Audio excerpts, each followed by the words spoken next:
merupakan komponen yang sangat penting dibutuhkan oleh manusia, baik beraktivitas fisik biasa maupun beraktivitas fisik ataupun olahraga.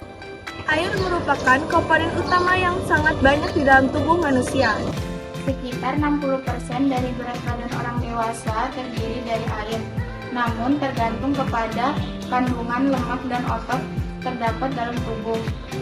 Nilai persentase ini bervariasi 50-70% dari total berat badan orang dewasa. Oleh karena itu, maka tubuh yang terlatih atau terbiasa olahraga seperti seorang olahragawan biasanya lebih banyak mengandung air dibandingkan tubuh seorang non-olahragawan. Elektrolit adalah senyawa dalam larutan yang berdisosiasi menjadi partikel yang bermuatan ion positif atau negatif. Sebagian besar proses metabolisme memerlukan dan dipengaruhi oleh elektrolit. Ion bermuatan positif disebut kation, dan ion bermuatan negatif disebut anion. Keseimbangan keduanya biasa disebut dengan elektronetralitas. Jadi, faktor yang mempengaruhi jumlah cairan tubuh itu ada umur, jenis kelamin, dan kandungan lemak dalam tubuh. Jadi, orang yang lebih muda cenderung mempunyai kandungan cairan dalam tubuhnya yang lebih banyak dibandingkan orang yang lebih tua. Kemudian, secara proporsional, pria memiliki lebih banyak kandungan air atau cairan di dalam tubuhnya dibandingkan wanita. Kemudian, orang gemuk mempunyai kandungan cairan di tubuhnya lebih dikit dibandingkan orang yang kurus, karena orang gemuk mempunyai kandungan sel lemak yang dimana sel lemak itu mengandung air dalam jumlah yang sedikit. Elektrolit sangat penting bagi fungsi sel tubuh. Cairan elektrolit dalam tubuh mencakup natrium, kalium, kalsium, magnesium, klorida, bikarbonat, fosfat, dan sulfat. Konsentrasi elektrolit dalam tubuh berbeda-beda. Meskipun konsentrasi ionnya berbeda, ia tetap berpaku kepada hukum netralitas yang dimana muatan-muatan positif sama dengan muatan negatifnya. Sodium merupakan cairan penyeimbang di ruang ekstraseluler. Sodium menyeimbangkan asam dan basa dengan menukarkan ion hidrogen dengan ion sodium. Sodium bersumber dari snack, rempah, dan ikan-ikanan. Sedangkan potasium merupakan cairan penyeimbang di ruangan intraseluler.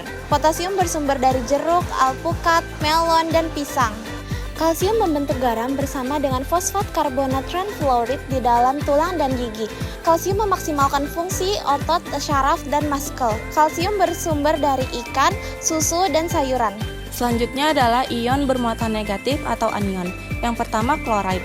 Klorid merupakan komponen utama dari sekresi kelenjar Gaster yang membantu proses keseimbangan natrium dan bersumber dari garam dapur. Yang kedua adalah bikarbonat.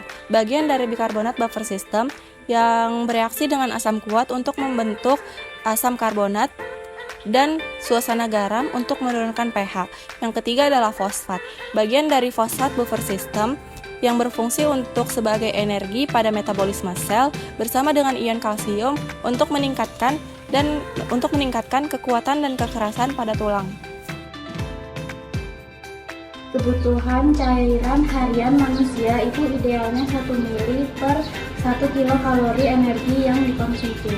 Rata-rata tubuh mengeluarkan cairan sebanyak 2,5 liter melalui urin 1,5 liter, keringat 500 ml, dan juga pernapasan 400 ml, serta feses 100 ml. Oleh karena itu, sangat dianjurkan untuk mengonsumsi air sebanyak 8 hingga 10 gelas perharinya. 1 gelas itu setara dengan 240 ml. Dalam kehidupan sehari-hari, peran elektrolit dapat dirasakan melalui asupan nutrisi yang seimbang, terutama pada air dan makanan yang mengandung elektrolit, seperti buah-buahan, sayur-sayuran, dan produk susu. Namun, tanpa keseimbangan yang tepat, tubuh akan mudah mengalami dehidrasi, kelelahan, dan gangguan kesehatan lainnya yang lebih serius. Selanjutnya, natrium. Natrium terdapat dalam bahan makanan seperti garam dan juga terdapat pada makanan asin. Natrium berguna untuk menyeimbangkan cairan di dalam tubuh. Konsumsi garam yang berlebihan dianjurkan untuk dikurangi karena dapat menyebabkan penyakit seperti hipertensi. Selanjutnya kalium. Kalium terdapat pada buah-buahan seperti alpukat dan pisang serta terdapat pada sayuran. Kalium berfungsi untuk otot dan juga saraf serta berfungsi untuk menstabilkan tekanan darah. Kehilangan elektrolit dapat menyebabkan berbagai komplikasi. Salah satunya ialah gangguan otot dan jantung.